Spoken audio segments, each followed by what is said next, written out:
Eh ben mon patou. C'est ce qu'on appelle une fin de carrière, hein. Parce que pour se relever de ça, va falloir s'accrocher, hein. Patou, Patou la caque.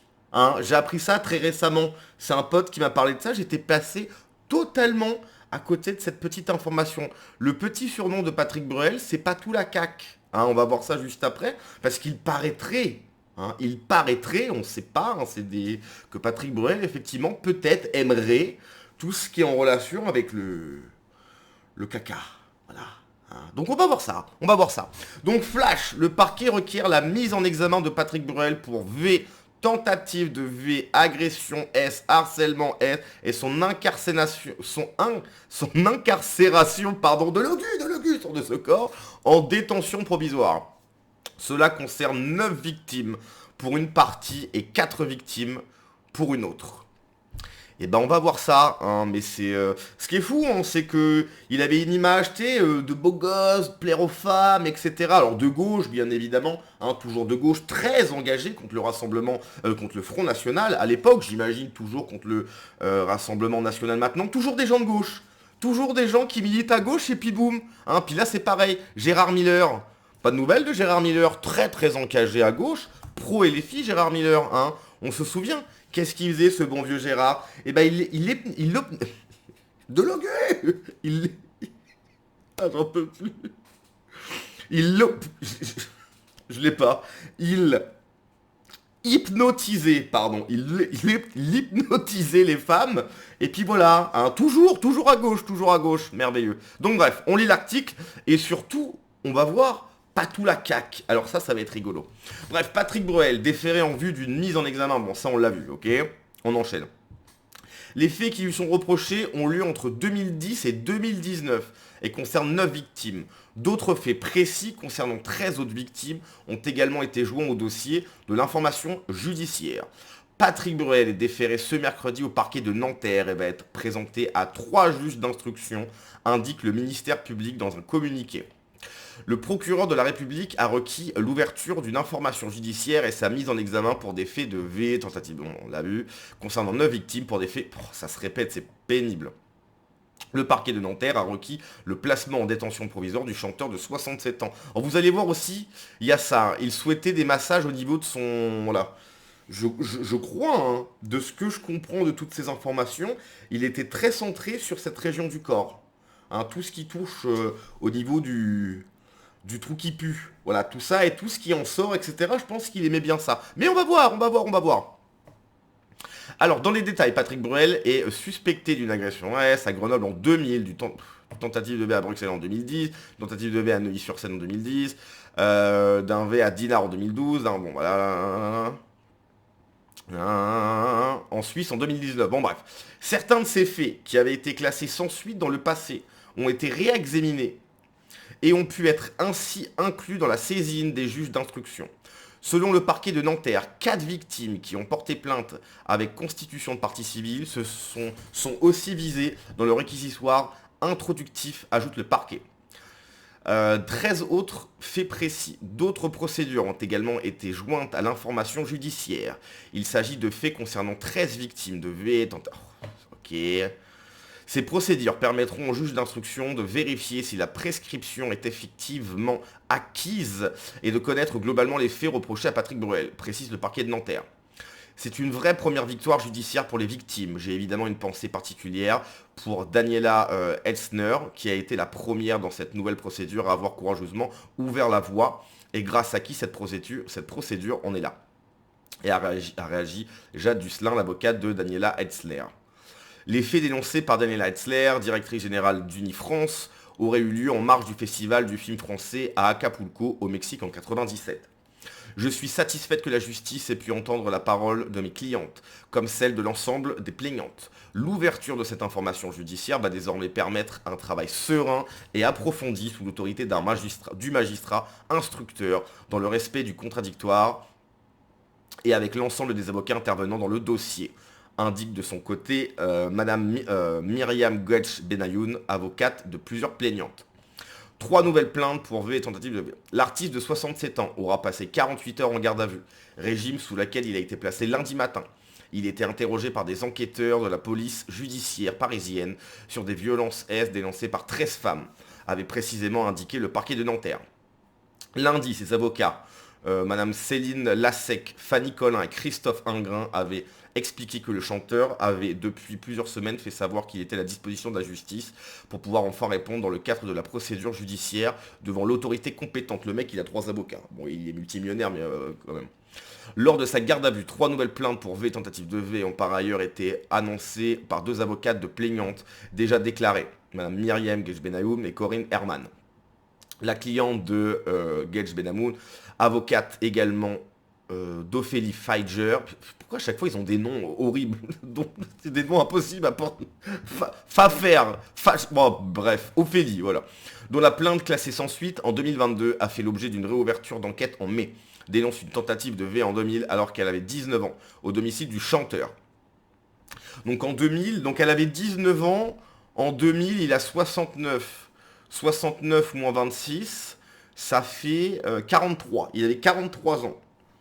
43 ans, il invite une meuf de 19 ans chez lui. Bon, hein, voilà, pourquoi pas. Enfin, pourquoi pas, on s'entend.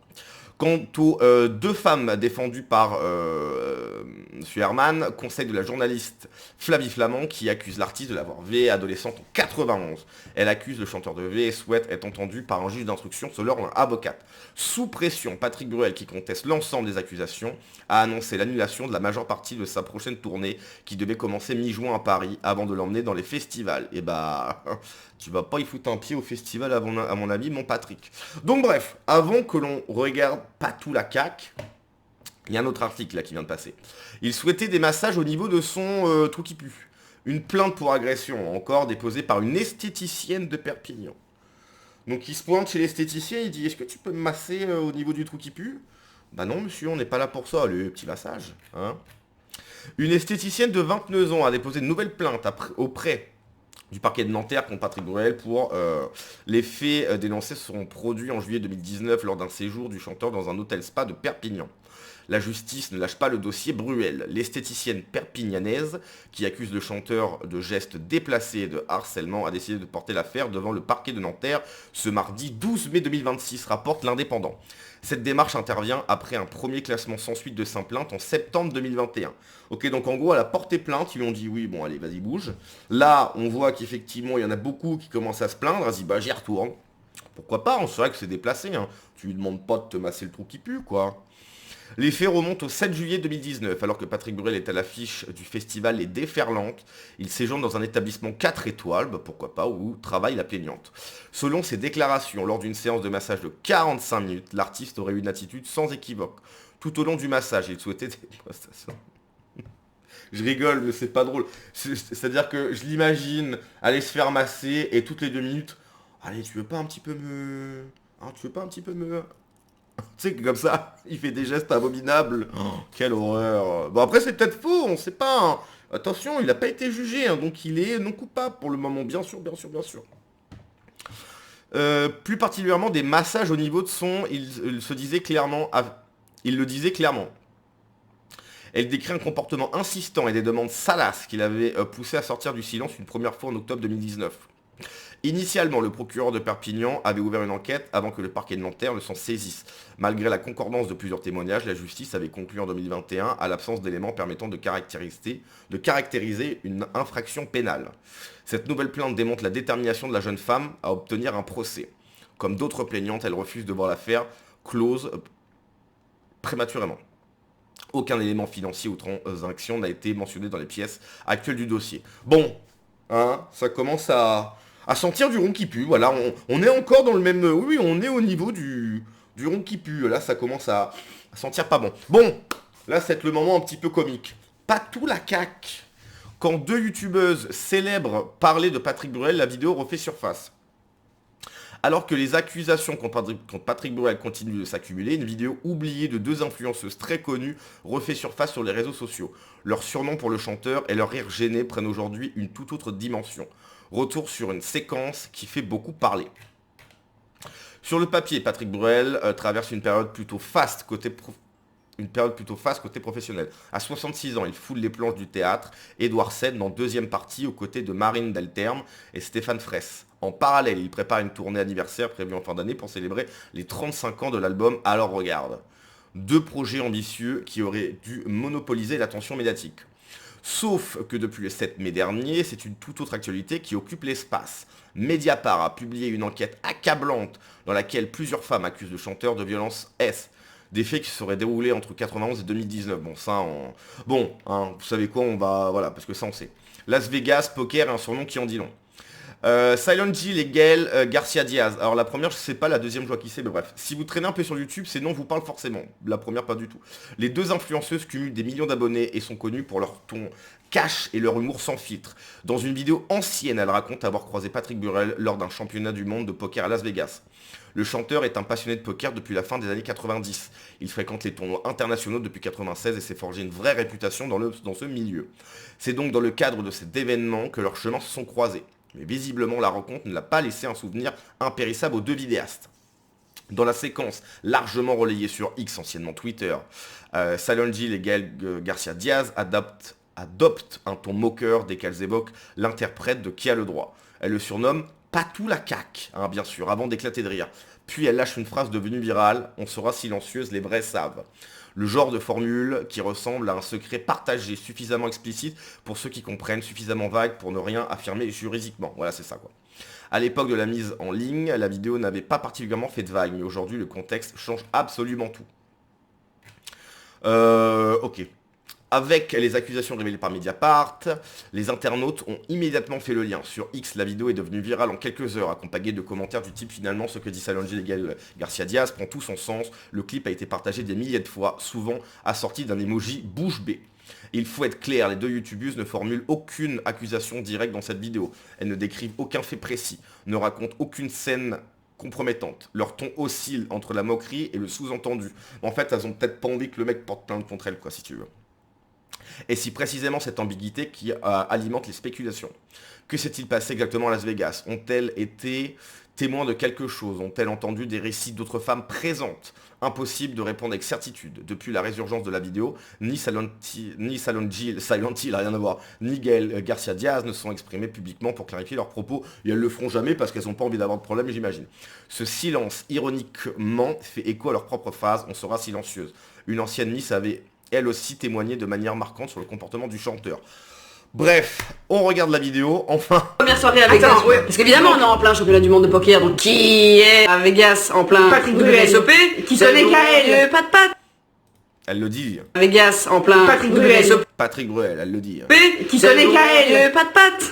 Pas tout. Pas tout. Pas tout la caque. On sera silencieuse. Les vrais savent, les vrais savent. Mais le premier jour où on est là, on Voilà, bon. Patrick Bruel, alors, attention, il n'y a pas eu de condamnation, on ne sait pas, mais peut-être qu'effectivement, il aime bien cette zone du corps humain, il aime bien, voilà, il aime bien. Bon, pourquoi pas, hein, chacun son truc, j'ai envie de dire. Bon, bah mon patou, hein, on va conclure là-dessus, hein. Je pense que là, c'est finito, quoi. C'est finito pour toi, hein. On sait pas, peut-être que tout va être classé sans suite, etc. Mais bon, là, je pense que, bon, après 67 ans, t'as quand même bien profité, hein. T'es multimillionnaire, t'as dû avoir je ne sais pas combien de conquêtes. T'en as profité. Et puis bon, ça t'a rattrapé à la fin. Quand j'entends des histoires comme ça, je me dis toujours, enfin, je pense à ceux qui ont fait des trucs. Ils savent qu'ils ont fait des trucs. Ils savent qu'à un moment donné, ça va sortir. Et en fait, ils sont là, ils sont chanteurs, ils sont acteurs, ils sont politiques, que sais-je. Ils sont connus. Et ils savent qu'à un moment donné, parce qu'ils ont fait n'importe quoi, et ben ils savent qu'à un moment donné, ça va être... En fait, j'imagine même pas la sensation que ça doit être de devoir être public, etc. Et de savoir qu'à un moment donné, ça va tomber. Tout le monde va savoir ce que tu as fait à un moment donné. Alors attention, je ne suis pas en train de les plaindre, bien évidemment, surtout ceux qui ont fait des choses horribles. Mais j'imagine que pour le mental, tu vois, continuer à être exposé, et puis tu peux pas arrêter, parce que, bon, bah si t'es connu, normalement, c'est que t'as quand même pas mal de thunes, etc. T'as pas envie que ça s'arrête, mais tu sais, en fait, tu vis littéralement avec la sensation de... Enfin, tu sais qu'à un moment donné, ça va être fini pour toi, et la seule chose que tu te dis, c'est ça va arriver quand? Il doit en avoir plein des mecs comme ça, des politiques, des chanteurs, tout. Il doit en avoir plein. Ils vivent avec le fait de savoir qu'à un moment donné, ça va coincer. Bref, allez, on se laisse là-dessus. À la prochaine. Ciao.